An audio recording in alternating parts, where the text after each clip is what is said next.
Bueno, pues a la espera de ver qué sucede con Donald Trump, qué sucede con Ucrania, me gustaría sacar un último tema a colación. Me gustaría preguntaros también por la situación en Venezuela con Nicolás Maduro, el presidente venezolano, que ayer desafiaba, plantaba cara a Estados Unidos y decía que van a defender cada centímetro de su territorio. Amando, te quiero preguntar también por esto. ¿Cómo ves la situación en Venezuela y cuánto tiene que ver también con estas negociaciones en Ucrania?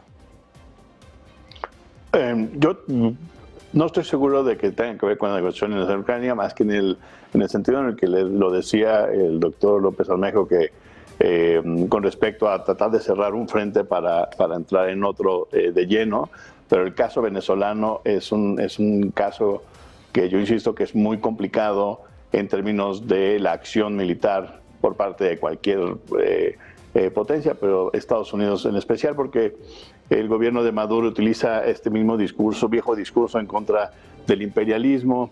Eso genera gran popularidad. Se había reducido su popularidad en algún momento, ahora la vuelve a incrementar.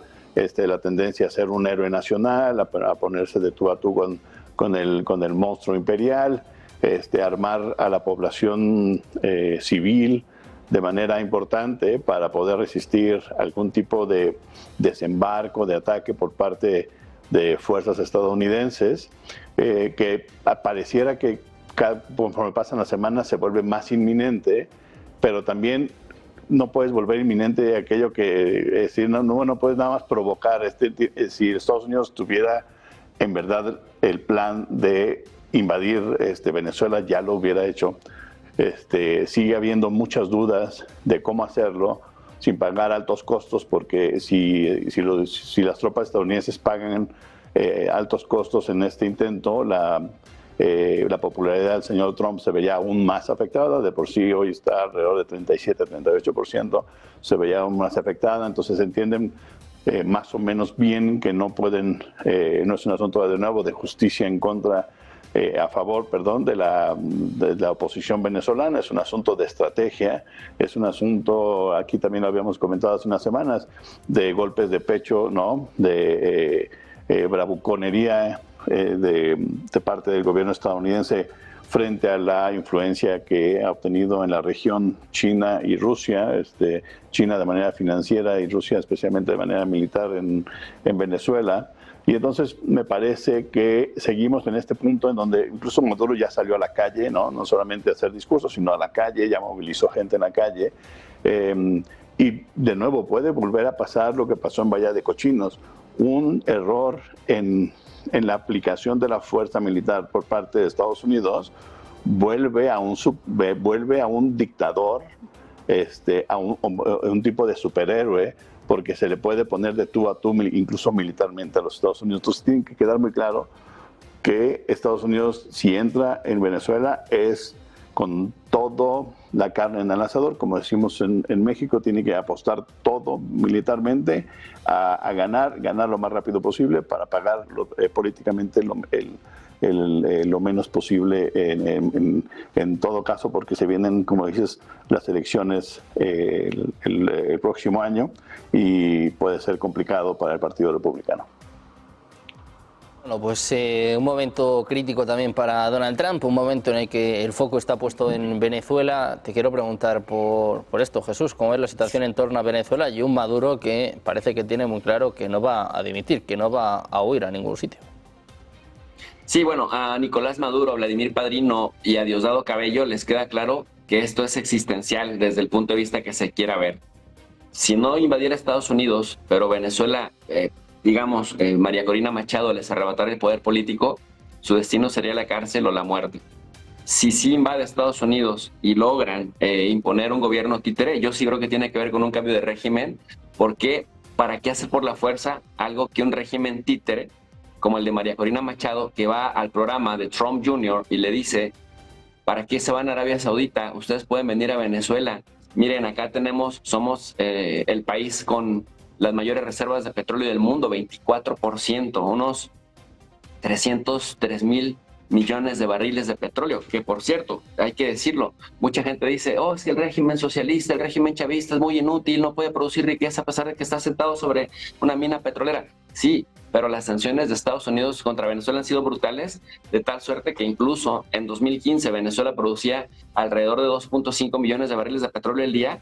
Después de las sanciones, antes de la pandemia, solo producían unos 330,000 barriles de petróleo, justamente porque Estados Unidos, cuando sanciona, no solamente sanciona para mermar desde su país al país sancionado, sino que también amenaza a los demás como matón de barrio para que aíslen a ese sancionado por Estados Unidos. Así que hay un punto muy importante: debilitar al gobierno de Venezuela, que le es bastante incómodo desde Chávez hasta ahora con Nicolás Maduro, deshumanizar a los personajes que forman parte del gobierno, desacreditarlos, decir que son narcotraficantes, decir que son terroristas, además decir que son extremadamente corruptos, autoritarios.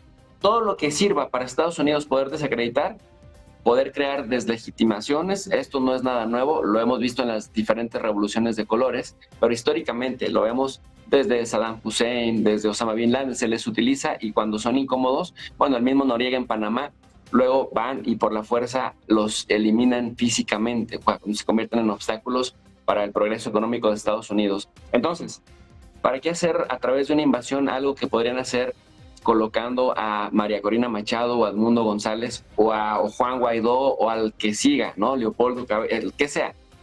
Aquí lo importante es que para Venezuela, para el gobierno actual de Venezuela, esto es existencial, por donde se le vea. Entonces, tienen que apelar a discursos identitarios, tienen que apelar a movilización de las bases, tienen que apelar a trabajar la legitimidad, es decir, que no socave la legitimidad, porque en el ejemplo cubano, Sergio, algo que permitió a los Castros mantenerse en el poder era la comunión que había con el pueblo, que por más sufrimientos económicos a los que fue Cuba sometida por parte de Estados Unidos y que ha sido y sigue siendo sometida durante todos estos años, el hecho de que la gente no deje de ver como legítimo a su gobierno, ahora ya no están los Castro, pero está Díaz-Canel, que es, digamos, el legado de los Castro, ha generado que los intentos estadounidenses por envenenar a Castro, por entrar físicamente a Cuba, militarmente a Cuba, pues se encuentra una resistencia del pueblo cubano bastante importante.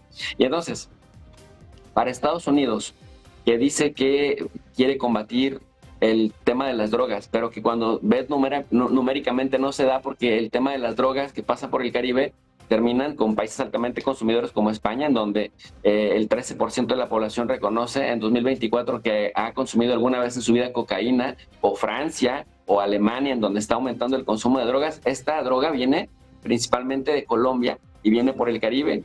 La droga, digamos, que pasa por el Caribe, Estados Unidos, es el 8%, pero resulta que el 87% que sale del puerto de Buena Esperanza y llega a Estados Unidos entra por el Pacífico, pero Estados Unidos haya hecho 2 o 3 bombardeos de lanchas, ejecuciones extrajudiciales. Entonces, como no se sostiene el tema de que está combatiendo a las drogas, lo que entonces dicen es que es narcoterrorista y le ha hecho mucho daño a Estados Unidos. Y una mentira así del tamaño del mundo, que es un insulto a la inteligencia, decir que Venezuela vació todas sus prisiones y que vació todos sus institutos de salud mental para a todos mandarlos a Estados Unidos, como si fuera muy sencillo ponerlos en aviones y que aterrizan en Estados Unidos sin que Estados Unidos se dé cuenta. Entonces es muy ofensivo que además digan que Nicolás Maduro es terrorista cuando acaban de darle la mano a Golani. Lo ha recibido 2 veces, uno en la Asamblea General de Naciones Unidas, ya lo blanquearon, y otra en Washington, y lo presentan como el superhéroe de Siria, cuando apenas en 2016 se pedía la cabeza de Golani, porque el tipo aparecía pateando cabezas y burlándose con otros de sus colaboradores. Por eso le decimos el rebanacuellos moderado, rebanando cuellos de cristianos, por cierto.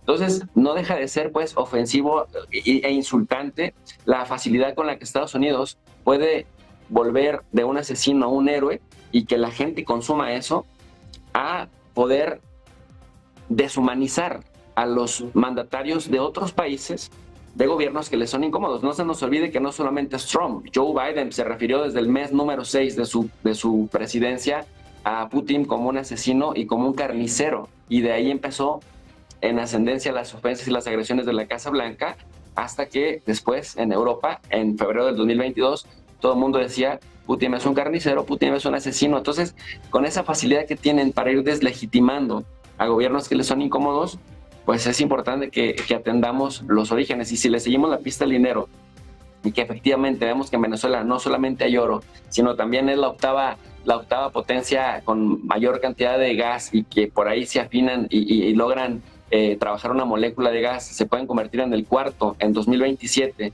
y luego tiene tierras raras, tiene minerales, es una potencia también productora de oro, y también tiene muchísimas reservas de agua dulce. Es toda una joya, pues, Venezuela en términos de recursos, y por lo que Estados Unidos está desesperado es precisamente por los recursos. Y ya nada más para cerrar el tema de Estados Unidos, acaba de romper récord en dos sentidos. Nunca había estado tan endeudado jamás en la historia, y como ninguna nación, 38.3 trillones de dólares, y ha pagado en este momento más dinero por el manejo de los intereses de la deuda. Es decir, ya se acerca es que en inglés es 1 trillion, en español a 1 billón, es decir, a más de 999 mil millones de dólares, lo cual es insostenible. Entonces es una deuda gigantesca que crece con efecto boomerang, que en algún momento les va a estallar, pues nos va a arrastrar a toda la economía occidental principalmente, pero en algún momento va a estallar, y entrarle a una guerra, como decía Mando, en estos momentos es insostenible. Así que están barajando todas las opciones, porque no es tan sencillo como lo pintan, Sergio. Bueno, pues con el foco puesto en Venezuela y en si vamos a ver o no en los próximos días una intervención de Estados Unidos, nosotros nos quedamos sin tiempo de más. Adirán, Jesús, Amando, un placer teneros a los tres por aquí. Muchísimas gracias. Muy buena tarde. Gracias.